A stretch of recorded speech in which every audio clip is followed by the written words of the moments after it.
Good afternoon po. Medyo busy lang po sa work. May meeting nga po mamayang 5. Pero ano naman po ako, team meeting kasi yun. So kahit mga around 5:10 na lang ako mag-join. Mm-mm.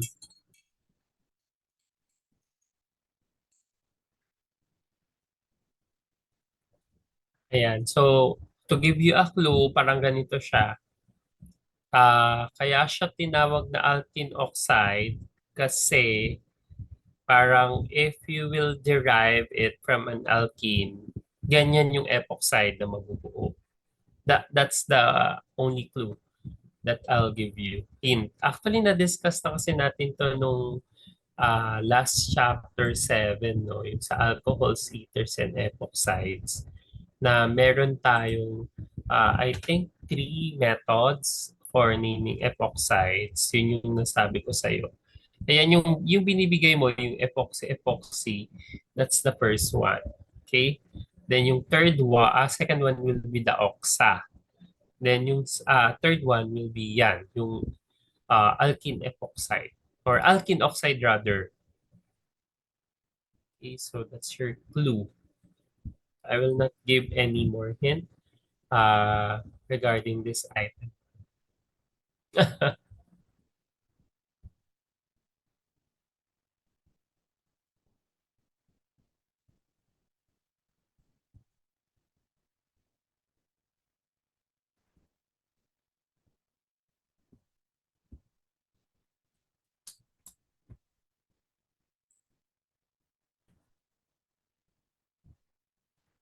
Saan?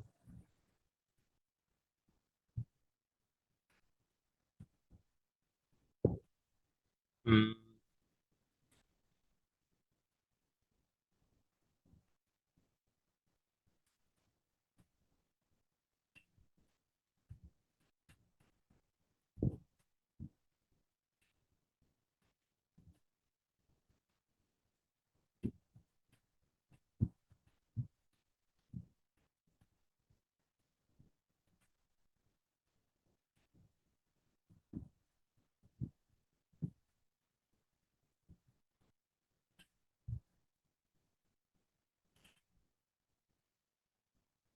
Yun. So, like what I mentioned, no, for NOP, these are epoxides. Although these are epoxides, no, um, we can actually derive them from alkene. So we have three different ways. And these are all accepted by IUPAC, no? We can name them as epoxy alkanes, oxyranes, or alkene oxides. No? So those three, regardless whichever you will use, ano naman siya, accepted. So yung sinabi mo, yung ginamit mo kanina yan, no, yung mga epoxy, that will be your epoxy alkane. No? So let's say a 1,2-epoxy 2-methyl propane. So um, you can also have uh, yeah, or we can also use the oxyrane. So let's say 2,2-dimethyl oxyrane. So it's basically the same with 1,2-epoxy, uh, 1,2-epoxy 2-methyl um, propane. No? So it's also the same. Pero what I want is yung third way for naming epoxides wherein we will name them as alkene oxides. No? Okay. So I think you're good with the item. So let's check para we can move on with the items para tuloy-tuloy tayo, Josh. Okay. So for letter N, your name is, hindi na tumabora. Ay, yung 2,3 epoxy. Ano? What's this? Okay. Ay, parang nagdoble-doble siya. Iyon. Tama ba? Ito yan. Ganyan siya. Ano pa lang, inorganize ko lang, Josh. Is this correct? Can you check, Josh? Inano ko lang, ni-rearrange ko lang. Tapos, you also gave me their epoxy names. Correct? Can you just check, Josh? Okay, so let's check. For letter N, so there's no stereoisomerism here because we noted that it's a dimethyl, no? Dun sa side na yon. So kung epoxy ito, this should be 1, 2, 3. So 2, 3 epoxy to, no?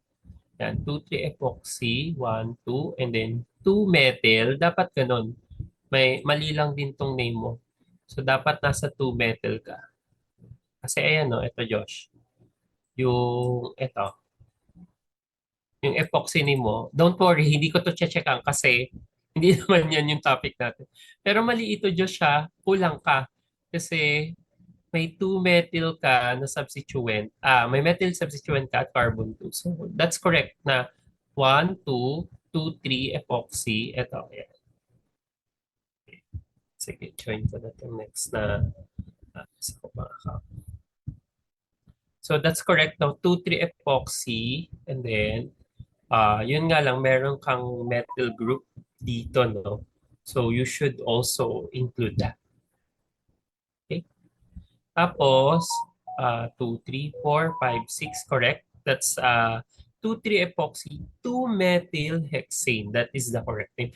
Kaso lang, ang tanong ay, ano siya as alkene oxide? So, when you say alkene oxide, gagawin mo lang kung alkene. So, lalagyan mo lang ng double bond dito. So, if that is the case, that will be 2 methyl, 2 hexene oxide. Okay? So which is also accepted. Accepted din yung pattern mo wherein you included yung in-incorporate yung in-incorporate mo yung saan na to? In-incorporate mo yung two dun sa within the parent. That's also correct. Accepted naman yun ng IUPAC.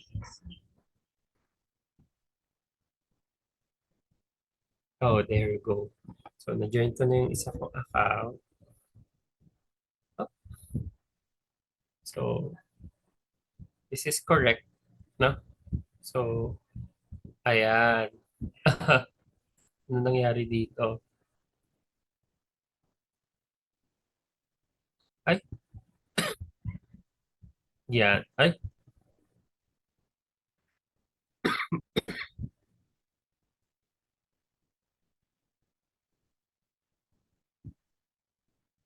hmm.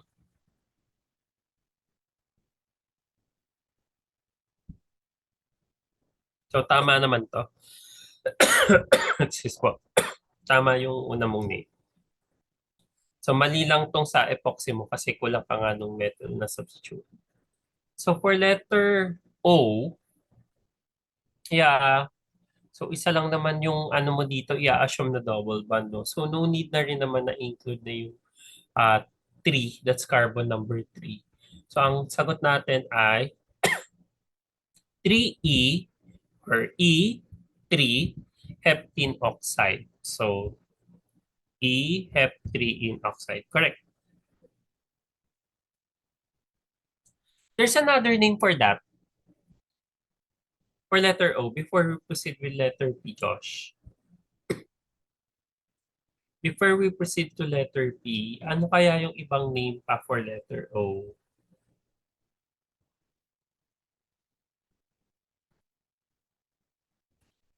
Try to analyze. No. Sige, pwede. 0.5. Additional 0.5.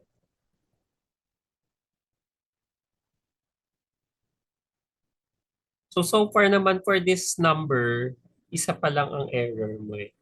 1, 2, 3, 4, 5, 6, 7, 8, 9, 10, 11, 16. So, 16 items pala ito. So, 15 ang max mo makukuha or 15.5 if you can give the other name for letter O. Sige. While you're thinking, um, hindi, as ethylene oxide din siya.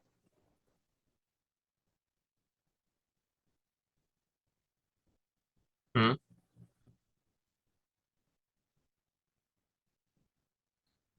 Anong oxirane?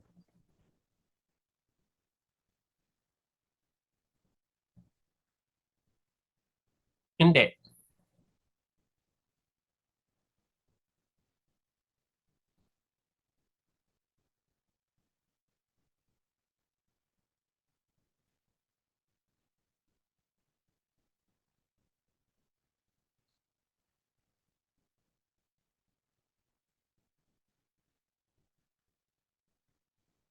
Oo, ayan. Hindi ko rin siya expand. Pero ito, okay na. Ayan na, okay na to. Go. Sige. While you're checking, no, while you're thinking for your answer in letter O, I'll just check the 4/3 methyl cyclopentene oxide. 4/3 methyl cyclopentene oxide. Okay, correct. Okay. Uh, I'll give you 1 minute for letter O, I guess. Hmm. Using the alkene oxide name. So what's the other name for this? Mm-hmm. Mm-mm. Alkene oxide. Alkene oxide din siya.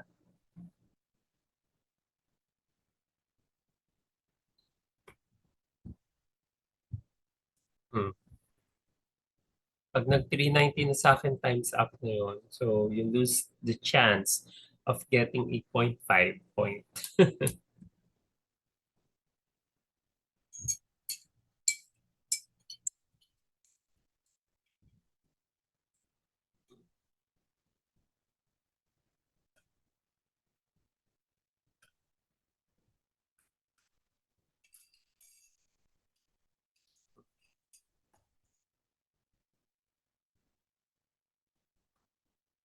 Hmm. Oh, don't worry, you can ano naman. You can make up uh from the other items. We still have a lot of items here, so don't worry.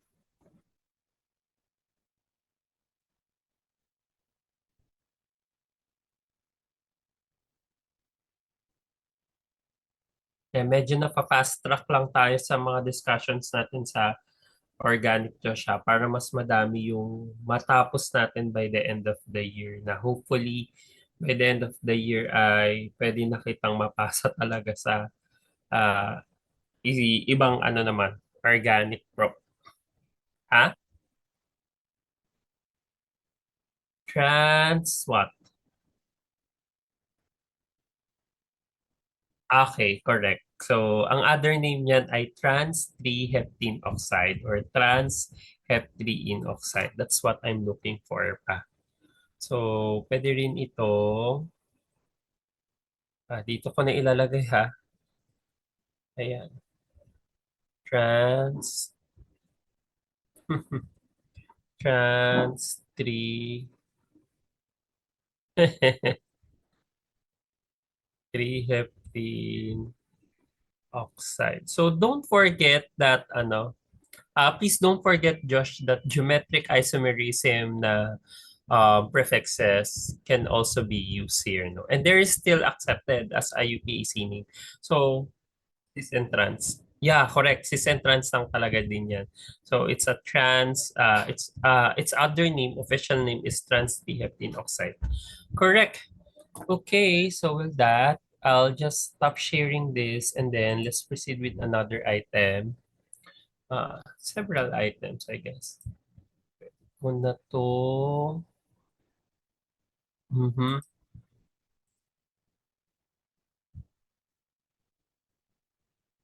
Okay, this one. And then, ayan. Ay, akala ko na wala ka, Josh. Is still there, right?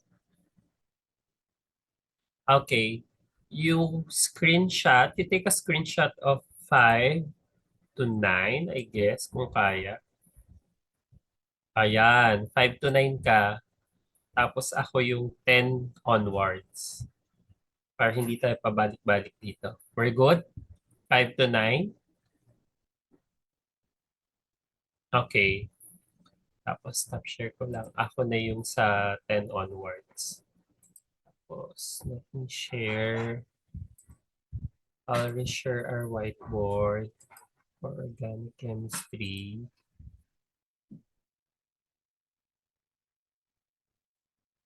Okay.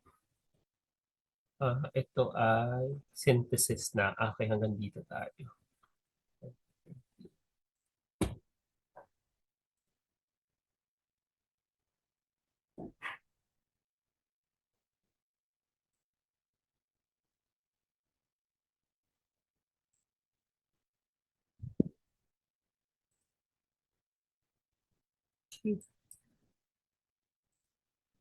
So,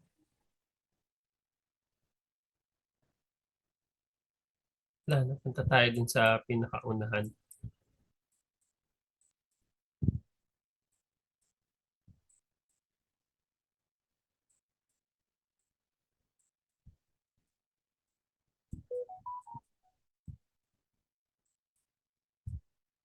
Yun. Pwede siya sa kabilang side, Josh. Yan, dyan ka. Susundan kita. Sige, mag-paste ka na dyan.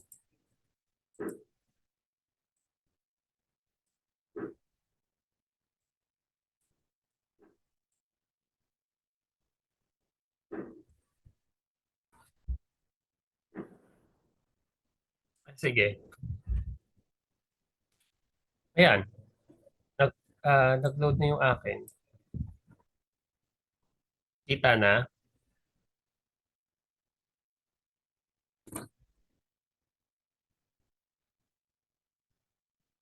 Hindi. Asa na yung 9? Yung 5 to 9. Kasi yun yung pina-screenshot ko sa iyo eh. Wait, sige, ako na lang din.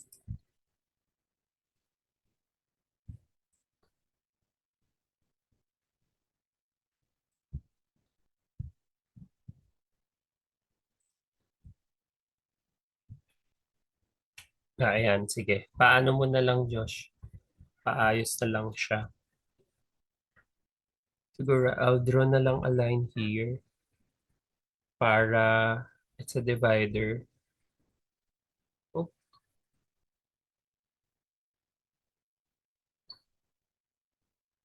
on a thread, and then... Ah,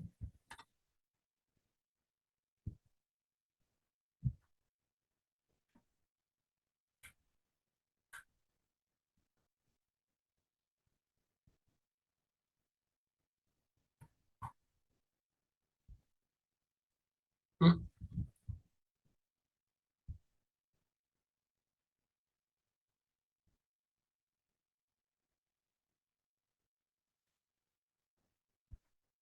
hmm,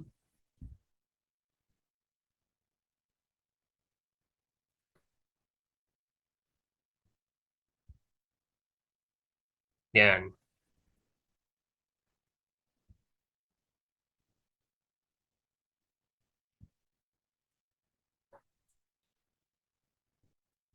Is still there, Josh? Kita naman siya.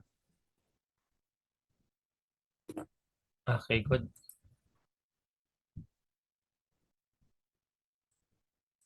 So for number 5, each of the following names is incorrect. So give the correct name and explain your reasoning. So ano yung mali dun sa mga names na yan?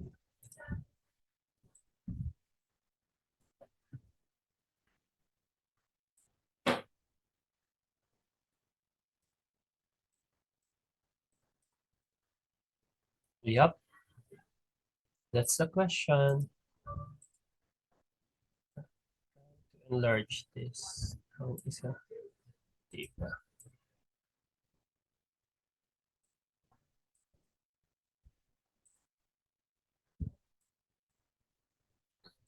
Actually.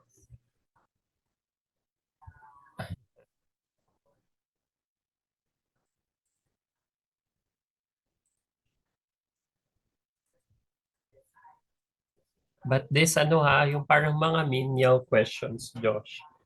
These are really, really good trainings because we're trying to reiterate as much as possible the concepts. Kaya nga sabi ko sa iyo, isang advice din, imagine mo ha, nasa books na ito, kahit anong organic books yung basahin mo, they will tell you that practice will really make your organic chemistry perfect, no?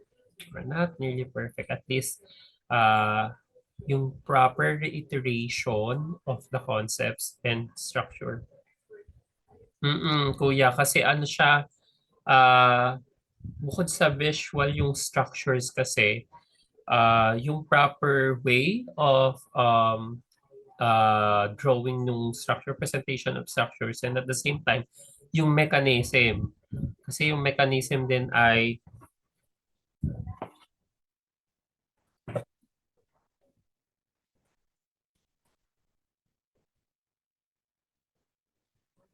naka-ano rin po sila, ah, yung atomic model, yung using ano po, ah, mm.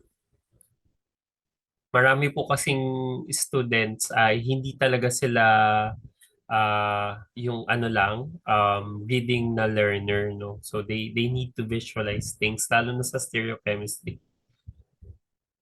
Pero si Josh po kasi medyo mabilis yung ano niya. Okay po yung orientation niya, yung sa space orientation, 3D.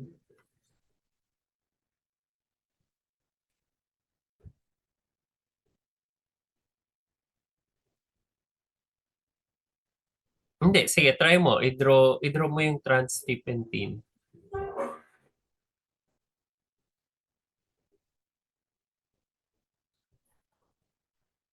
Hindi, yun yung tanong. Bakit siya mali?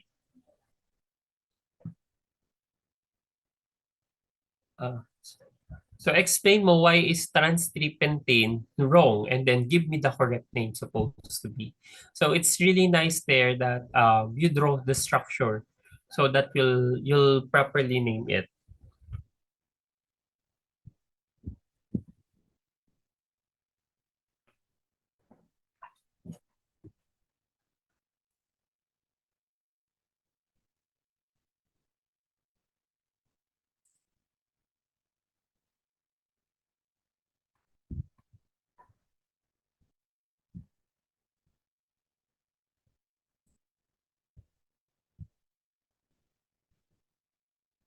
So tell me if you're done with number 5, ha? Uh, let's combine 5 and 6. Sige, you work on with items 5 and 6. Yep. Yeah, they're actually still under nomenclature and structures.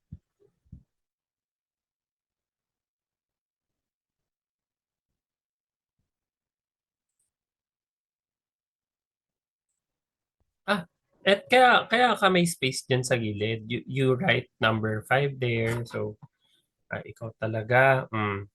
Sisimulan ko na sa'yo. Ay, simulan ko na ha. O, ayan. 5A. Mm.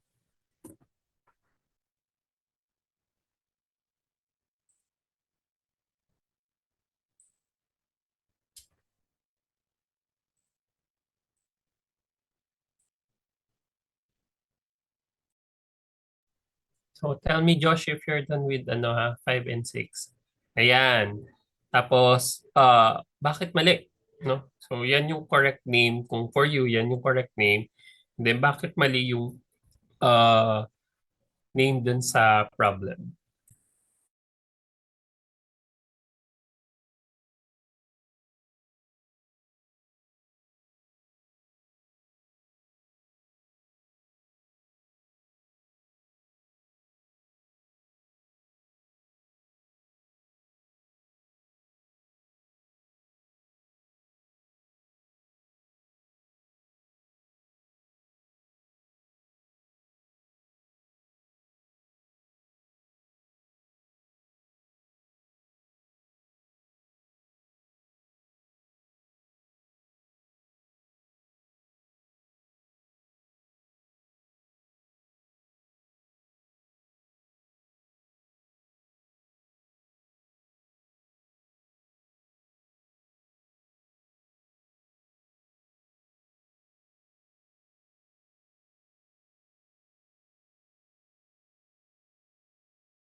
Yes po. Ano pong naging usapan niyo po?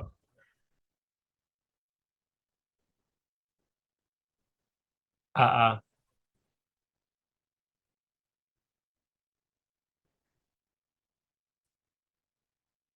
Opo, ang base po sa ano ko sa experience, like what I mentioned po yan, no, paramihan talaga din ng na-meet na type ng questions yung mga students na sumasali sa Olympiads or sa contest po. Kasi yung test constructions ay na test din. And at the same time, yung exposure nila sa test construction. And at the same time, kuya, yung comprehension on how they will understand the question ay natetest din po iyon. So kasi katulad nito na makikita natin yung lapses na paano kapag binago lang natin yung tweak lang po yung wording pero same lang pala ng concept dun sa naturo. So dapat makukuha din po yun ng student eh. Kaya it's really important na at the end of every topic, dapat may assessment po talaga so that whatever he or she learned from the discussion should be manifested or reflected dun sa assessment. So very good measure talaga siya kuya na na may natututunan yung bata. Tsaka at the end of the day, kuya, kung kunwari regardless naman kung Olympiad man yan or competition, tsaka exam po sa exam din, kunwari mga entrance exam sa college, problem din naman po siya Hindi naman po the way na diniscuss siya na itatanong. Yes po.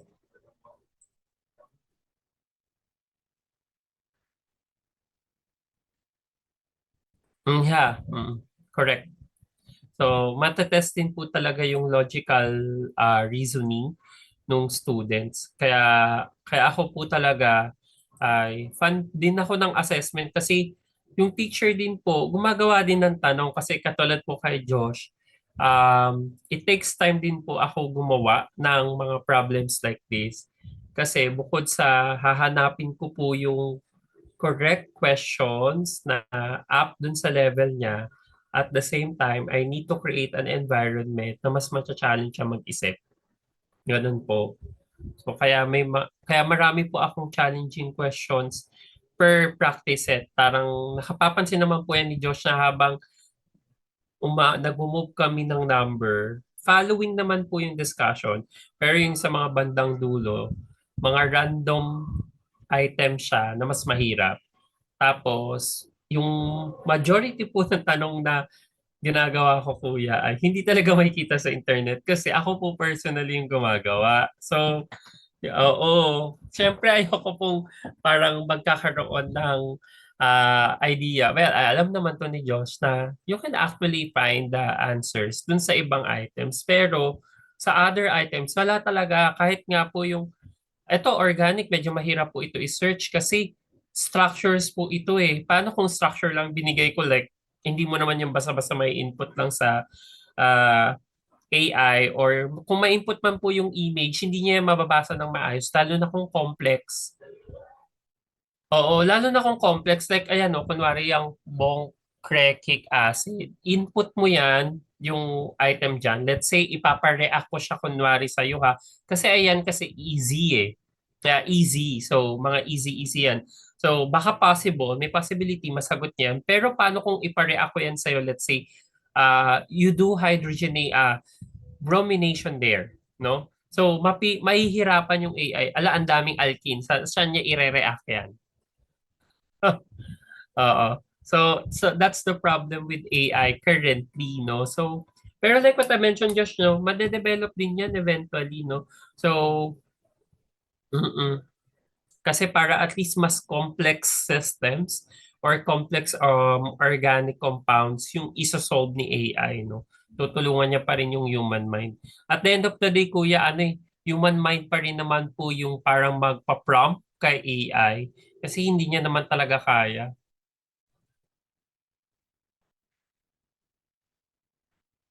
Yes po. Mm.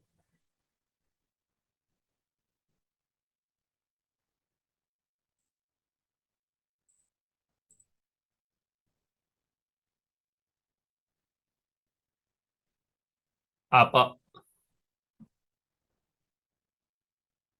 Oo. At saka ang bilis po mag-update po yan ng info ngayon.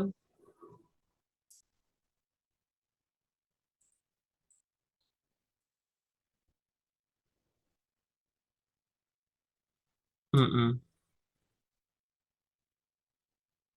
Yeah, need po talaga din mag-adapt ng teacher. Sabi ko nga, sa mga nakakausap ko, majority din ng ibang teachers na kakilala ko, ayaw pa nila ng AI. Pero sabi ko, at the end of the day, whether you like it or not, AI will stay. Kasi sa industry, ginagamit na siya. So, kasi nasa corporate nga po kami, di ba?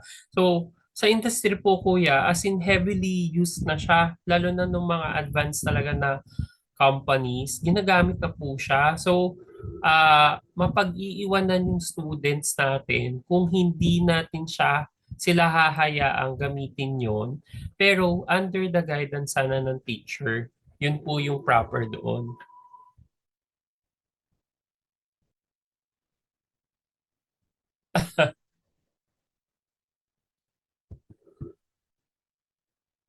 Yes po. Ay, ako kasi medyo gusto ko pa rin po, kuya, kahit naman may mga e-books na matagal naman na po may e-books, gusto ko din talaga may papel. Kasi na-associate ko siguro yung sa amoy ng papel, sa nakikita. Yan. Yan po. Pwede pa siyang masulatan talaga.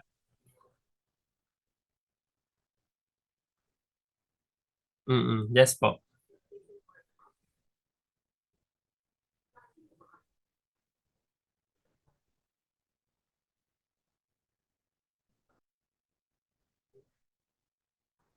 Mhm. At tama po, no? FEU din po kayo, kuya.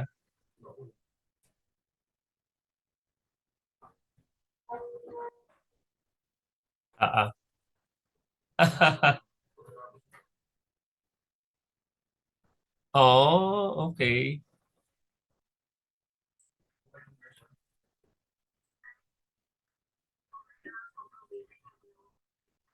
Mm-mm.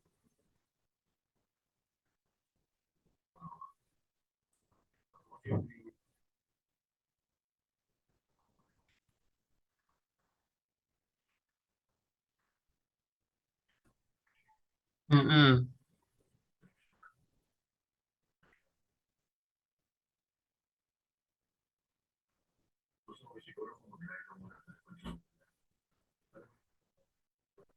Oh, okay.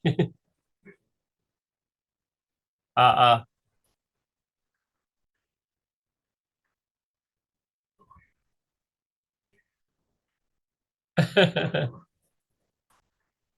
ah. I think sana kahit siguro yung mga doctor teachers din, wag silang matakot sa akin lang po ito, ha, personal take ko siya. Wag silang matakot sa AI kasi sabi ko nga po, yung mga students ay tumatalino din. So parang at the end of the day, bakit po nila pahihirapan yung sarili nila? Kung, oo. True. Parang ganun siya. Parang yung calculators yan natin na dati na mga 1980 siguro or 1990s, tapos sa mga differential equations or calculus, tapos may mga graphing calculator na parang ang tingin nga ay pandaraya. Technical. Oo. Oo. So, graphing calculator. Pero, sabi ko nga, ano siya, parang dapat technology yan eh. Iga-guide lang dapat yung students on how to use them. So, pero at the end of the day, they need to learn paano yun. Paano yun nangyari.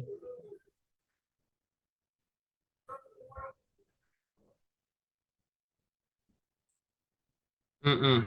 Correct.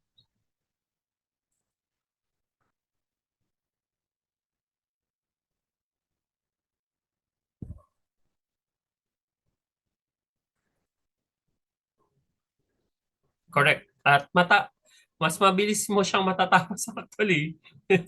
yung mga topics. Mm. Yep.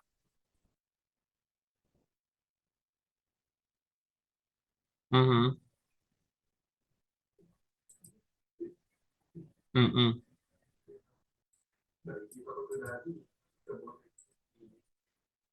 Mm-mm.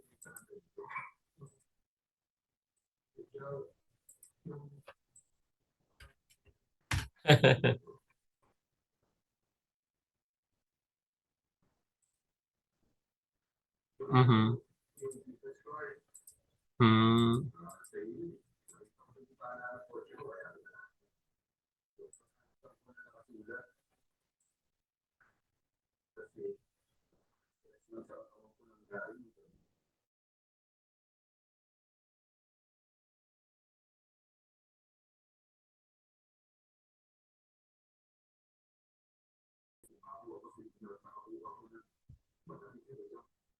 Hello, Josh. Wait lang ha.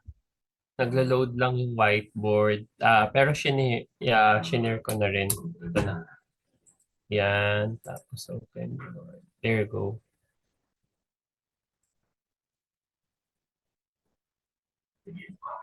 Join ko na lang yung account ko din later.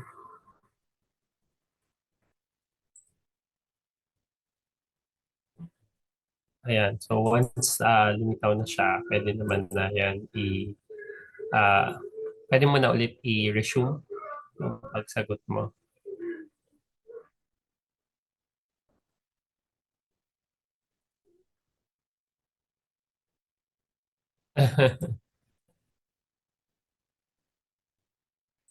Pero nakita mo na.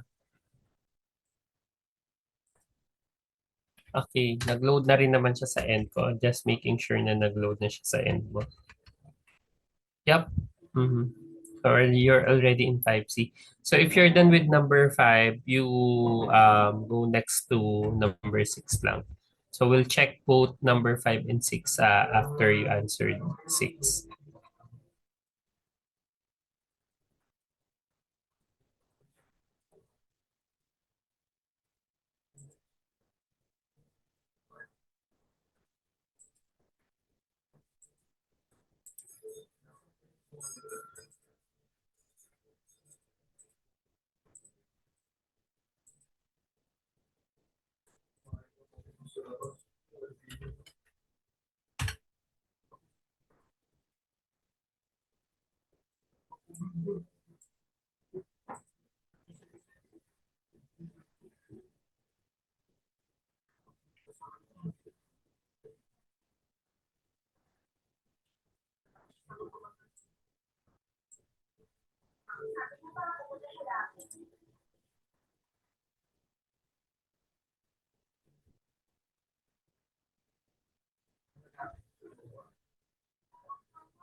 Okay, sige. Tingnan mo lang, Josh.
So you're already in number 6. Sige, continue lang, Josh. So for number 6, you need to give the structure lang of the give the structure corresponding to each name. So we have A to F there.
Why? So at least yung 6, ano lang, ibibigay mo lang yung structure. However, ang challenging sa structure kapag merong stereoisomerism. So be careful with that.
Why?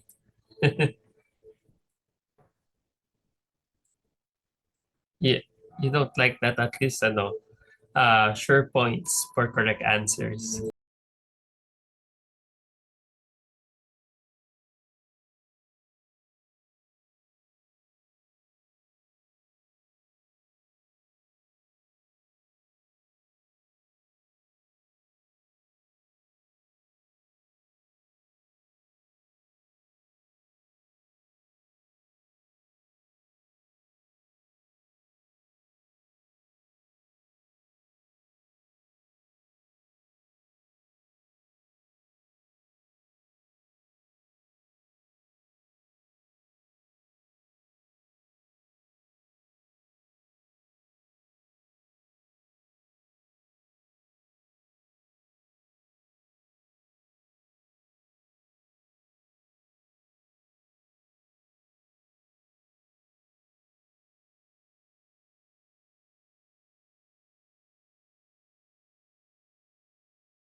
You done, Josh?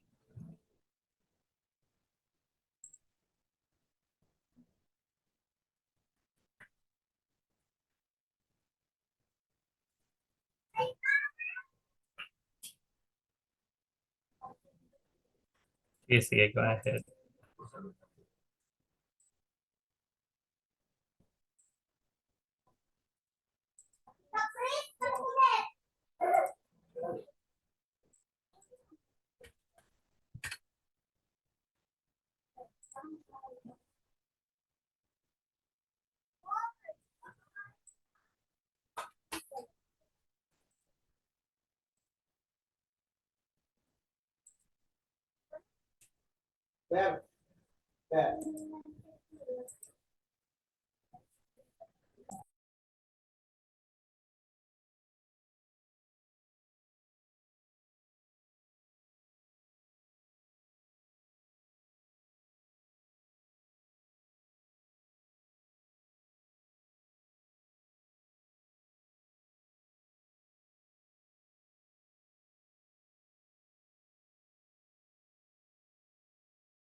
Okay. Yeah. Okay, check natin. Okay, check.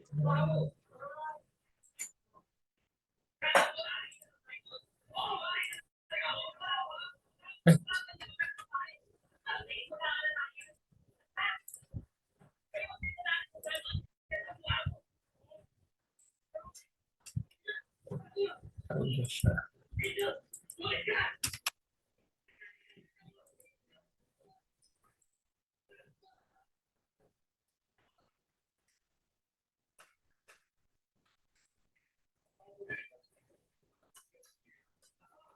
Okay, so you're done with ano no, 5 and 6. Check na natin yan.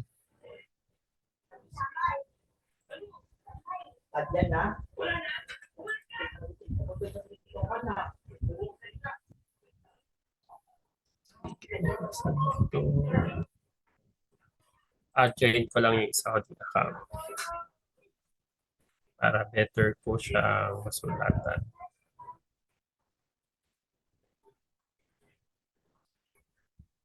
Okay.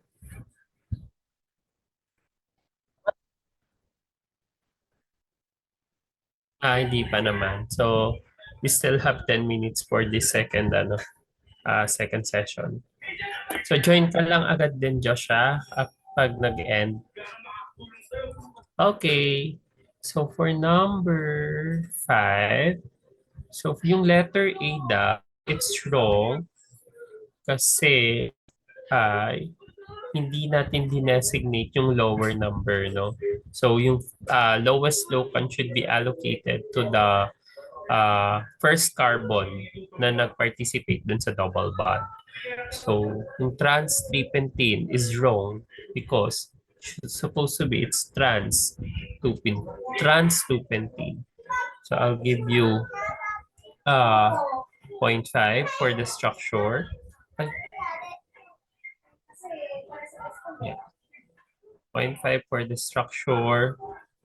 Then 1 point para sa naming, and then another 0.5 dun sa 1 for the reason, and then 0.5 for the correct name. So alkene surname such that the number preceding it must have the lower numbering. Thus, 3 is impossible since a numbering would get flipped on both instances where the double bond is on carbon 3. Correct to, no? So I get what you mean. Ang kailangan lang dapat natin dito is we designate the position of your double bond by using the lower number, no, of the two possible numbers. Either you begin at the other end or each end ng ating longest chain, no. So either you begin at the left side or right side, dapat lower na i-designate kay unang carbon na nag-participate dun sa double bond. So the correct name should be trans-2,P. How about number 2? So, okay, correct. So I'll give the structure 0.5 for the structure. And then, okay, correct. 2-methyl propene. Let me read. It's already assigned immediately the longest chain. Okay, correct. Longest chain kasi dapat yung magiging parent natin. So, it should be propene, no? Not ethene. Correct. So, this is correct. Since the methyls seem to be geminal, so it's impossible to be a butene. However, butene ba ang binigay dito? Ethene, letter B. It should be ethene. Pero I get what you mean. Kuha mo yung yung ano ko, Josh. Josh, ha, careful ka sa ganito, ha. Hindi naman butene ang binigay. Ethene ang binigay na name. However, ayun kasi siya. The fact that there is a methyl ethene. Nasabi mo naman siya nung una. Hindi rin siya pwede maging butene. Yeah. Tama, tama. Gets. So, naka-geminal kasi yung metals mo. So, hindi naman siya naka-ano. Okay, tama. I understand now. Correct ito. So, pero ang kuha mo naman yung, ano, ang keyword. Keywords natin dyan, longest chain. Siya dapat yung ibibigay. So, letter C. For letter C, ang mali mo ay uh, yung structure ay okay. 1, 2, 3, 4. Okay. So, na-numberan dito ng mas maaga yung later pala, no? Na late na numberan ng later si chlorino. Supposed to be dapat siya yung lower number dapat. So, the answer should be Z2-chloro butene. Aba, hindi mo ginamit yung ano dito butene. So, pwede rin yun. 2-chloro-2-butene. So, this should be Z. Okay. Ito yung correct structure. Tapos, correct Z2-chloro, 2-chloro-2-butene. The double bond is at carbon 2 regardless, so it must be number 2. Give chlorine the lowest possible number. Kasi siya yung may first substituent. So, we number the alkenes in such a way that it gives a double bond and the first substituent, no, the lower number. So, the correct name should be Z2-chloro-2-butene. So, tama ito. Kasi ang binigay natin sa letter C ay 3-chloro-2-butene. Yeah. So, lowest possible. Correct. Yun yung keyword. Ayun. And it's attached to a double bond carbon. So, tama ito. How about number 5D? Letter 5D. So, ang structure mo ay should be okay. 1, 2, 3, 4. Correct. Not the other way around. Okay, correct. So the double bond carbons are automatically given positions 1 and 2. Thus, the number you must give the constituent is the lowest possible numbers, which is possible if we go the other way around and prefer 3, 4 rather than 5, 6. So another way to check this, no? Ang sinasabi ko nga sa'yo, Josh, yung dati pa, pwede mong isum yung mga numbers. So yung 3, 4 will give you 7, while 5, 6 will give you 11. So kung sino yung mas magbibigay ng lower summation ng locants, siya yung mas preferred na name na sa lowest possible numbers. So this is correct. So the name dapat ay 3,4-dichlorocyclohexene. So hindi naman sinabi dito. Hindi. Okay. Yeah, hindi naman yan Okay. Okay. Here comes number 6. So sa number 6, ito ay ang challenging dito kapag may orientation, no, in space. So may isomerism. So dapat 1, 2, 3. Okay. 1, 2, 3. So dapat may double bond. So ito yung 4 ethyl. Then 5, 6, 7. 5, 6, 7. So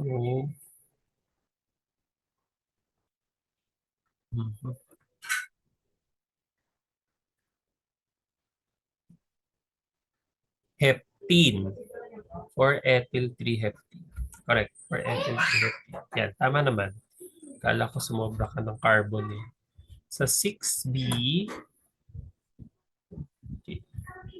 Z, dapat ang ano siya. So, 3, okay. Okay, ito. And then ito, Z dapat ito. So, ito, okay. So, dapat yung isopropyl mo ay katapat ng methyl group. Okay. So, this should be 1, 2, 3. Okay, so yung 3 isopropyl. Okay, tama naman ito.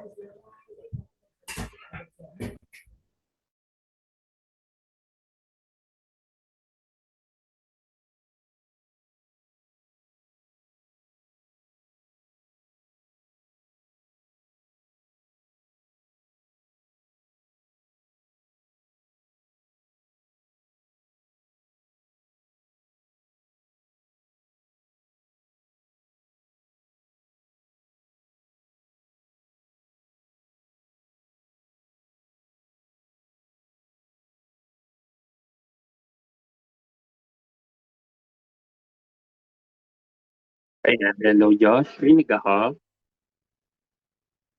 Okay. So, wait lang. I'm still waiting for our board. Ayan. So, for 6B, it's supposed to be a heptene. So, 1, 2, 3, 4, 5, 6, 7. Tapos, may 3 isopropyl. Correct. Okay.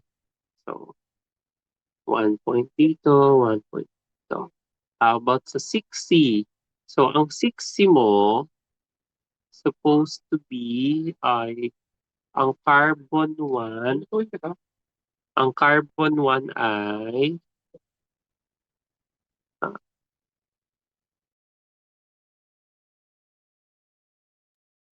carbon 1 natin Josh ay ito dapat. So cis 3 4, so it should be 1 and then 2 tapos 4. Very good. So cis 3 4 dimethyl cyclopentene. There's another way to draw this, Josh. No? So pero tama ito. Or, ayan Josh, ganito din siya pwede i-draw.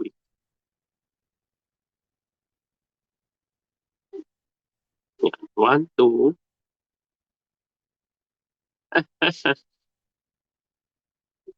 Ayan.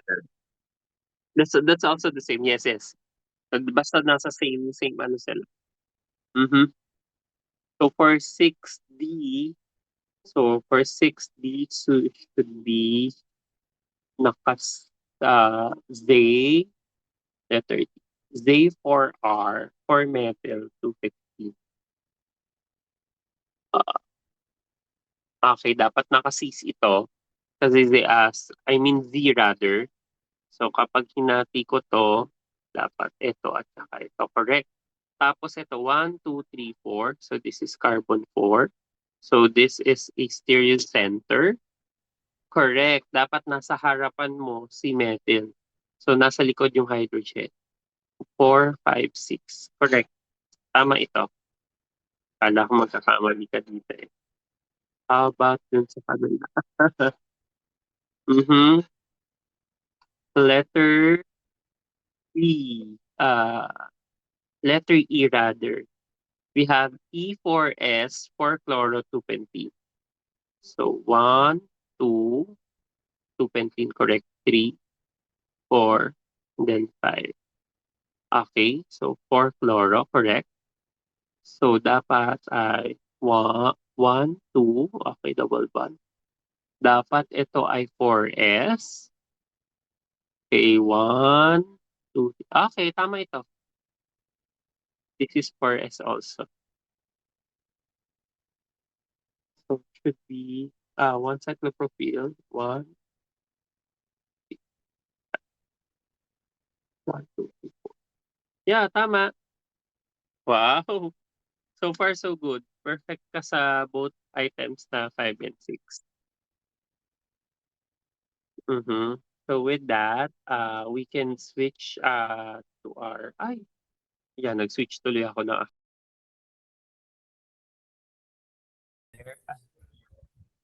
Hello. I switch accounts lang or switch devices rather so that I can share yung ating whiteboard. Actually, nandun na pala yung items, no? Kasi naano na natin yun eh. Tama ba ako? No, 'di ba? Nakopy na natin. Oo. So, sige. You proceed with number 7 na. Ayan. Yan. Item by item tayo dito para at least kung ano yung matapos natin given with our time, pwede natin siya matapos.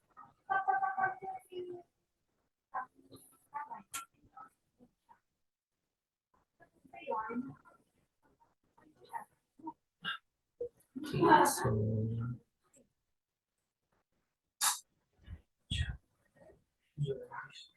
uh, yeah. For number 7, Josh, you need to draw all possible, take note, draw all possible stereoisomers of 4-methyl 2-nonene. 4-methyl-2-nonene and name each isomer, including its EZ and RS prefixes. Take note if there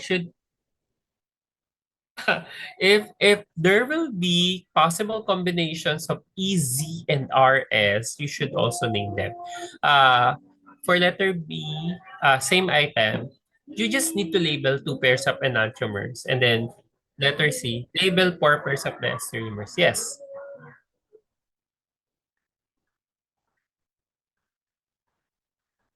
Yung RS, di ba? CIP din yun. I'm thinking. Mukhang sila na ang ano, uh, convention, no? Pero generic kasi yan yung convention na yan, si CIP. Kausa, yeah. For nomenclature, nag-iisip pa nga ako ng ano eh. Ang mga naisip ko na isa biochem, omega, delta, those are the nomenclature system din. Naming conventions. Yung positioning naman ay more on ano na, kapag may mga heteroatom na tayo, O tsaka N. O tsaka N, pag may mga heteroatom tayo, you need also to include their attachment. Sige, sa baba na. Ayan, sa baba na ng mismong, ano, ito pa na you begin here. Number 7.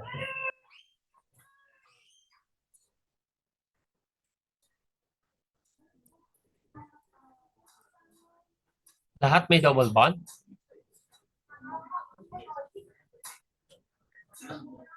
Ang hirap nun. Masyadong strain.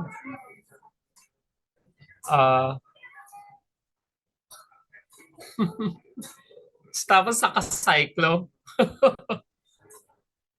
Ano nga, may term dyan, hindi siya isolated. Wait. Na ano ako, na curious dun sa ano, type ng alkene na yan.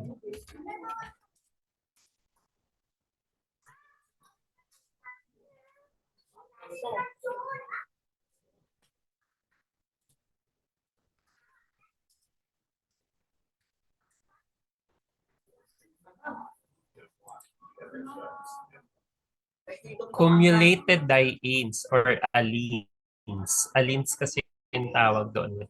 Cumulated dienes. I-discuss kasi natin to sa conjugation. So types of alkene ito. I mean multiple alkenes, or having multiple bonds. Pero na curious ako dun sa sinabi mong may double bond na nakacyclic. Yeah. Allenes, Allene. Actually, nakadiscuss na tayo ng allene. Josh, nakadiscuss na tayo ng allene. What? Seryoso?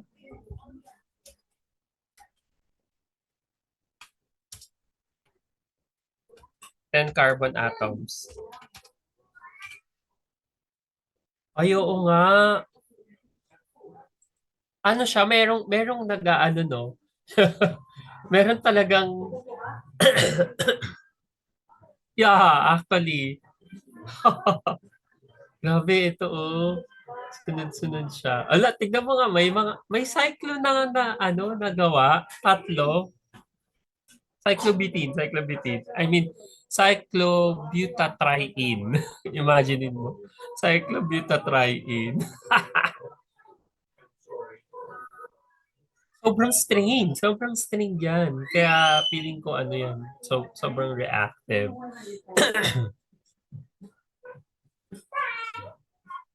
Cyclic allenes and butatrienes. Pero sige, I want to see.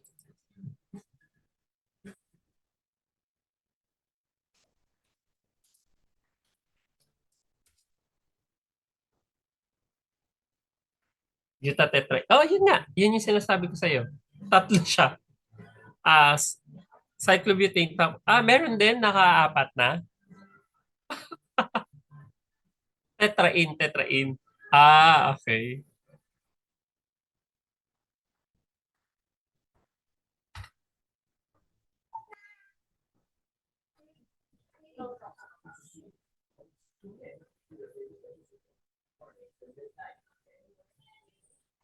Cyclic allenes with fewer than 10 ring atoms are really strained. Okay. Yeah, we know that. However, ano yung largest?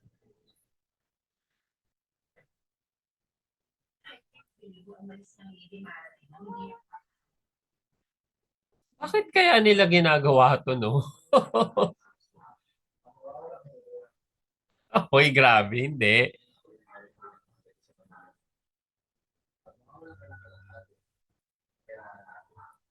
Ang fucosantin pala ay mayroong ano.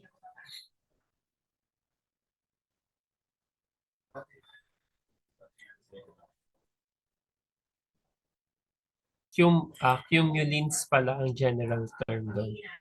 Cumulins. Kasi ang alin kasi, dalawang magkasunod lang na double bond. Cumulin, pag multiple double bonds na sunod-sunod. Oo. So, yung alin na meet na natin yan. Kasi yan yan yung ganito yung structure niyan eh. Yung mga hydrogens. Mhm. Yep. Oh, wow. Ay, yung polyiene, familiar ako. Nakita ko na yan. Nakita na ako. Cumulin, ito kasi, yung polyiene kasi, 'di ba straight naman yung ideally yung triple bond, linear siya. So, nataon niya na yung may carbon in between them that can actually bend the mismong or I'm not sure kung tuloy-tuloy na na carbon triple bond carbon. Mm. Kung continuous talaga, kung ano nga siya, cumulative triple bonds, polyine.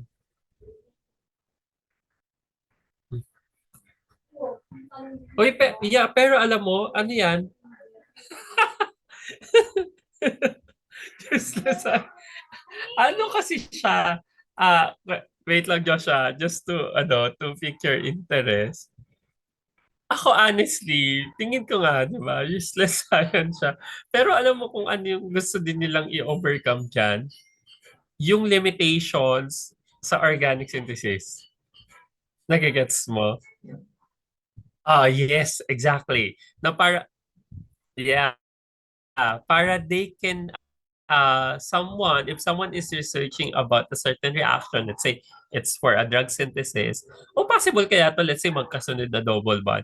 And pag nahanap niyo yung study niya, ay okay, possible na possible kasi sobrang daming, let's say, magkasunod na triple bond, nagawa nga nila.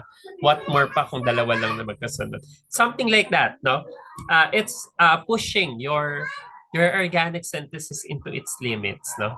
Para at least, we can see, yeah, we can see, no? Ano siya, proof of theory lang siya na study. Hindi talaga siya, wala siya direct use, for me.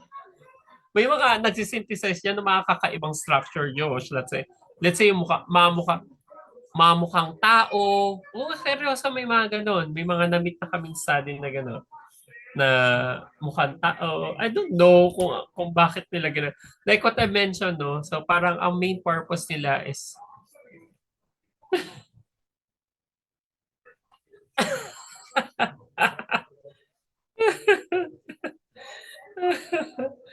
parang ano lang, no? Pushing organic synthesis para into its limits or expanding actually, no? Yung organic synthesis capability. Pero yun, wait lang, iniisip ko yung yung mga mukhang tao.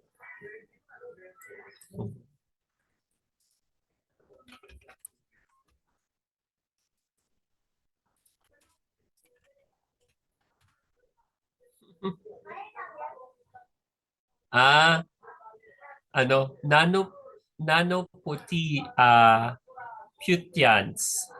I'm not sure if this is sa Rice University. Yeah, nano Putians.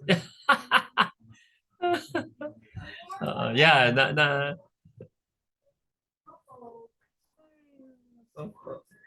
yeah, nano kid. Oo.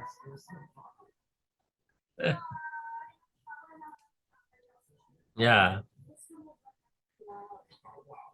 Ito, alam mo Josh, yung ibang reactions, familiar ka na. Pero pag once nag benzene na tayo, mas maintindihan mo na ito. Nag-alkyl siya.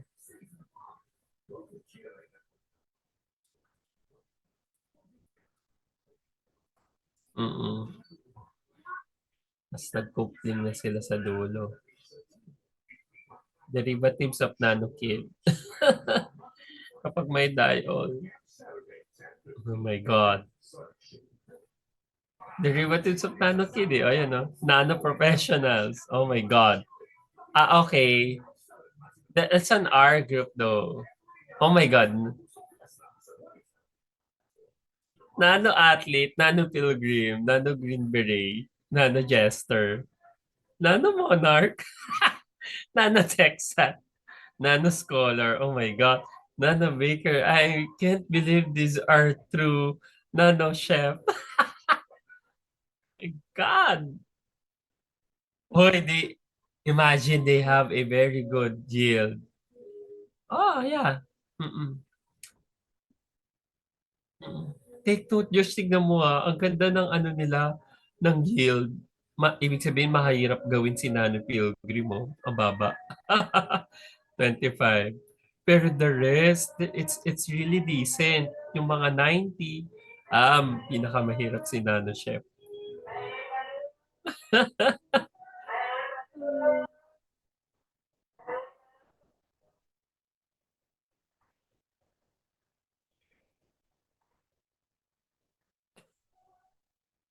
Ah, butynyl. Butynyl alcohol. Yeah, sabi ko nga saya, di ba?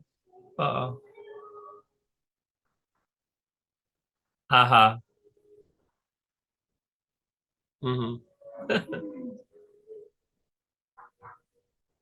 Mm.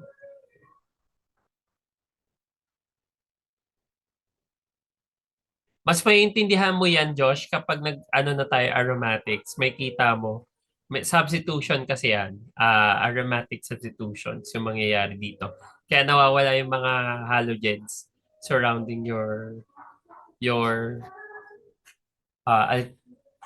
benzene. Again? Oo nga no. OMG. Napagdugtong pa nila yung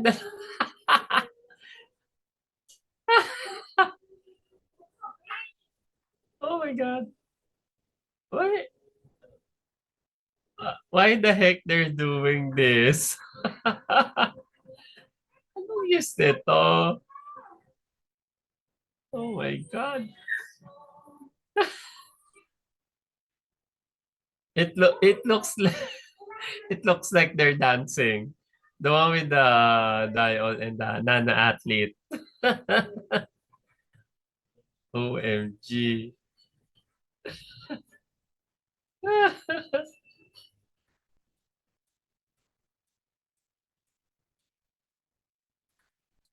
and they and they have an outreach program. Nano Kids Educational Outreach Program. My God. A lifelike character to educate children in the sciences.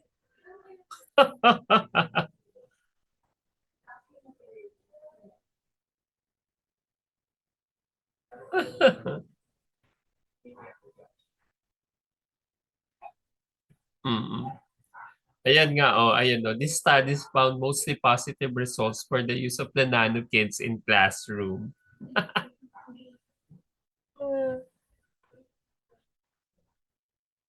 Oh my G. Preferred IUPAC name. 225 bis 33 dimethyl but 1 ein 1 il 435 dipent 1 ein 1 il phenyl ethynyl phenyl 1 3 dioxolane. Oh yeah, it's not too long, correct. Kasi may symmetry pa rin siya, Josh eh. Yeah. Tsaka may symmetry siya. Basta may symmetry, pwede mong mapa-iklet, like die, bis. Mm. Saka yung similarities ng substituents, I mean, na parang you can just name it as die or bis, etc.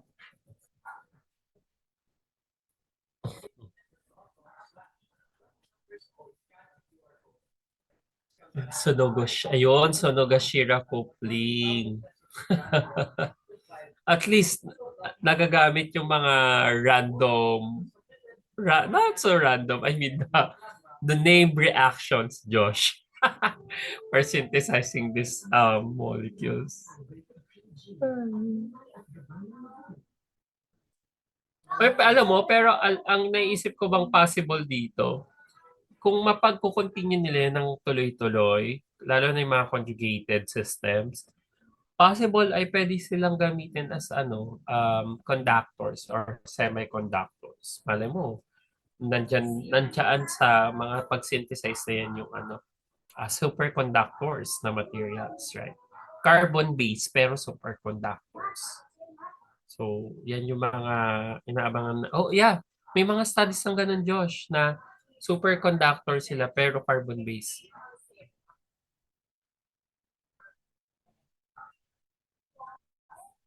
Mhm. So, carbon-based na ang gagawin ay magiging sila, good conductors for electrons. Tapos imaginein mo, magta-traverse lang kasi sila dun sa conjugated system mo, Josh. Very less ang loss of energy due to heat, unlike metals. So yun yung good good na advantage ni organic superconductors. Pero if I'm not mistaken, kasi mga 2021 pa ako nung just nagre-research about superconductors na organic. Mababa pa rin yung nila superconductivity compared to other inorganic. Yeah, yep. Compared to other inorganic superconductors. You're done with seven na? Okay. Sige, check na muna natin. Uh, Nawili tayo dun kay Nanuput si Ants. Parang ano ba yung sa Gulliver's Travel? Tama ba? Kasi Putians yung tawag dun eh. If I'm not mistaken. Tama nga. Lilliputians. Yeah, oo, Lilliputians. Fictional. So, from Lilliputians to Nanoputians. Anyways. Ay, God. That's a...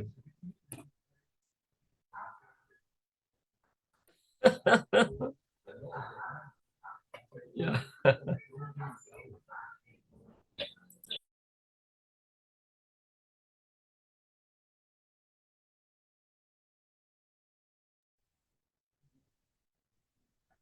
That's a good laugh, though.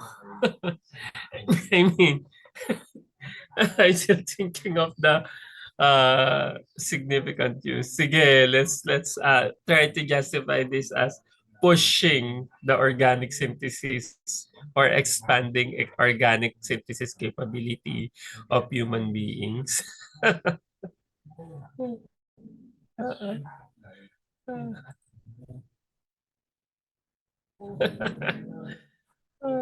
Okay, wait lang. 1, 2, 3, 4, correct. 5, 6, 7, 8, 9. Okay, that's anonin. 4-methyl 2-nonene. So I'm checking the 2Z4R. It's 2Z. Sorry. Ito pa lang sa taas ang name.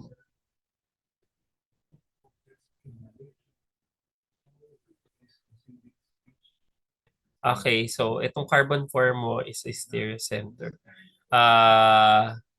Josh, why is this 4R? So this should be 1, 2, 3. Diba? 1, 2, 3. Yung carbon 4, Josh. Naku po. Mm. First molecule, ito, this one, yung may number na, carbon 4. O, gagawin kong ano ha, green. Should be 1, right? Followed by this. Then followed by this. O, ano yung rotation? Mm-hmm. Mm-hmm. Yeah, so this should be S, correct. 2E4S, 4-methyl, 2-denene. But the structure is correct. Okay, sige, I'll give you 0.5. Yeah. Yeah, through all possible, name each isomer. No. Aha. Sige, mamimiss mo lang ay 0.5 for this and then another 0.5 for this. Pero the structure itself, they're correct. Okay, 2E, 4R. This should be 4R. So this should be, I'll give you 0.5 for this. This is correct. So another loss of 0.5. So 1 out of 2 ka na so far. And then, sa kabila, 2Z, 4R. Uy, nako, yari tayo dyan. Wait lang. Yeah, correct. Should be S2. Tama. Oo. OMG. So, na-loss mo na kagad ang 2 points. Hindi, pero tama yung structures mo. The structures are correct. Pero let's see. A. Aha. Ito at ito ay enantiomers. Ito at ito. Okay. Correct. These are enantiomers. Correct. Correct. Pairs of diastereomers. Ito tsaka ito. Okay. A and C, A and B. So, ito at saka ito. At saka mhm.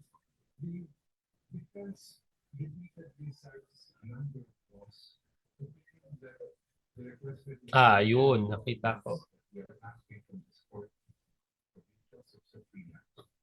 Okay, tama.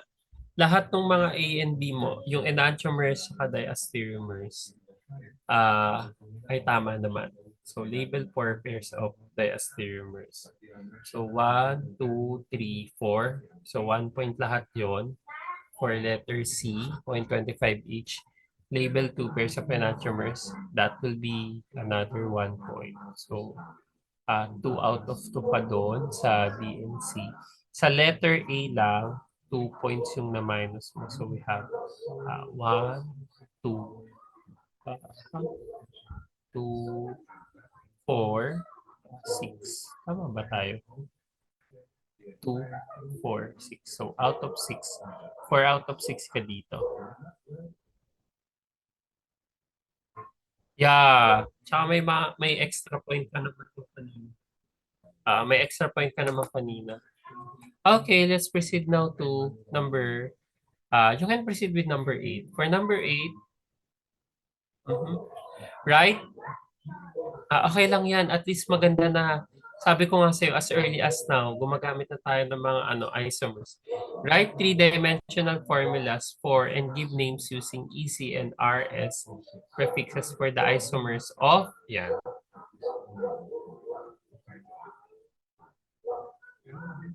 So, kailangan mo ipakita yung structures ng isomers ni, let's say, for letter A, 4-bromo, 2-hexene, hanggang F.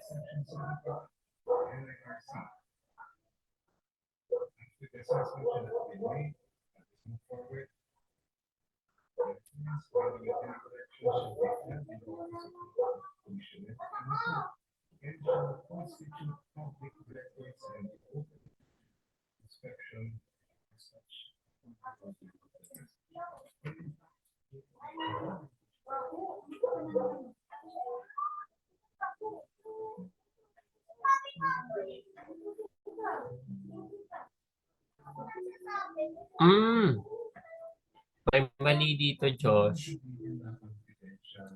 You do lang ABC, ah, ABC lang to, Josh. ABC lang. You do ABC lang.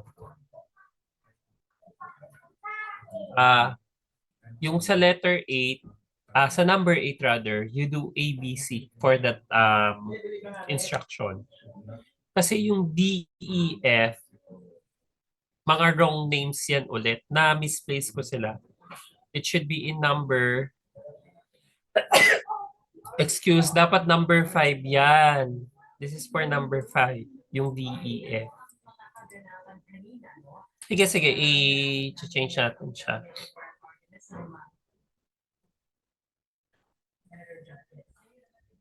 Ito, this is correct. For 8 ito. Ito, yeah. Continuation of number 5 to. Sige, try mo na lang yung continuation of number 5. Yung DEF. Lagyan mo na lang ng 5D, 5E, 5F. Continuation yan. Idugtong mo siya dito. Yan, sa gilid. 5D star na lang. Lagyan mo 5D star. Ayan. Ito Joshua. 5D star.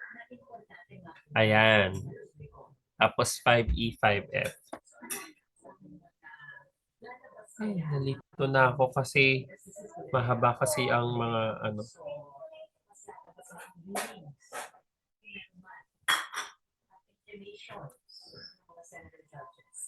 Yep. Ayan. Unahin mo yung DEF bago ka mag 8A, 8B. So, continuation of 5 siya. So, dahil may 5D ka na, I rename this as 5D star.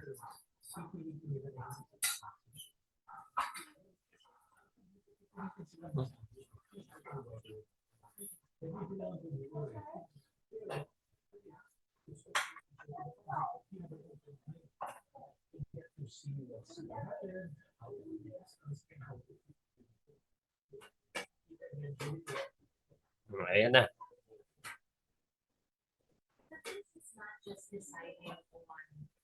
May space na ako nilagay dyan, Josh, dun sa gilid ng 5A mo. Para at least dun ka pa rin maglalagay. Sige, Josh. Para we can, I think you can finish pa to. 5D, 5D, 5F.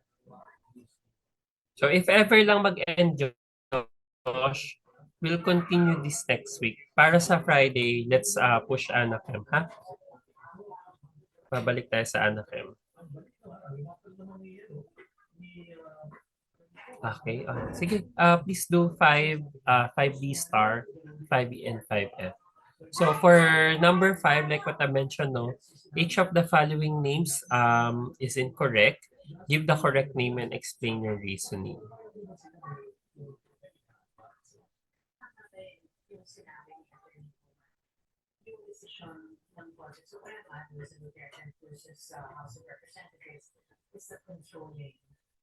Nasaan ka na? Para ma-start mo na yung 5D star.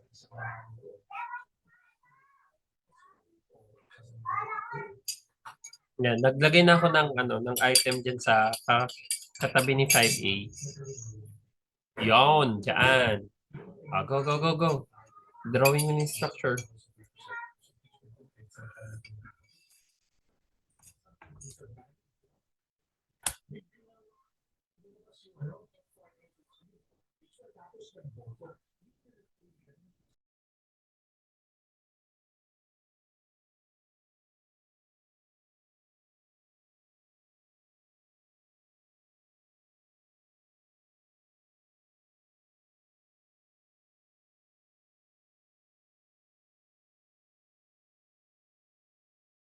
Nawala ba, Josh, yung sinishare ko?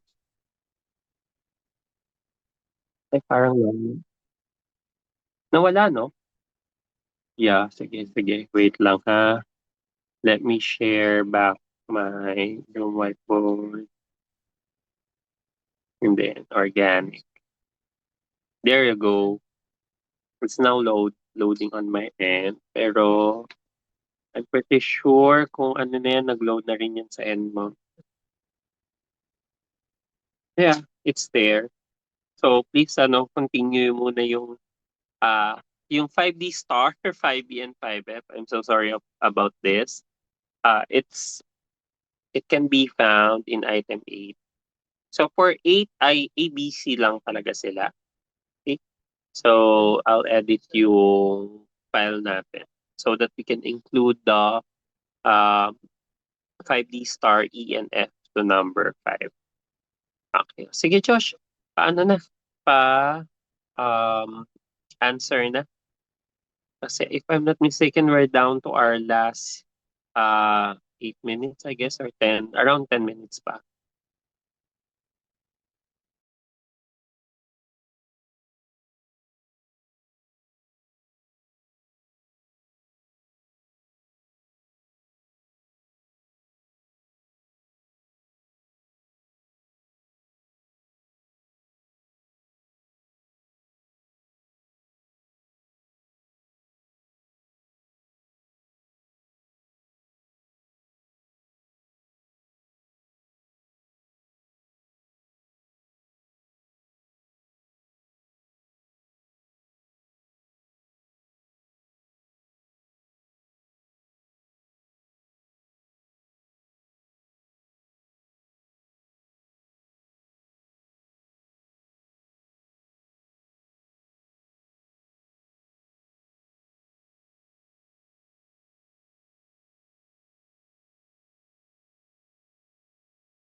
Yeah, so parang ang tanong diyan is,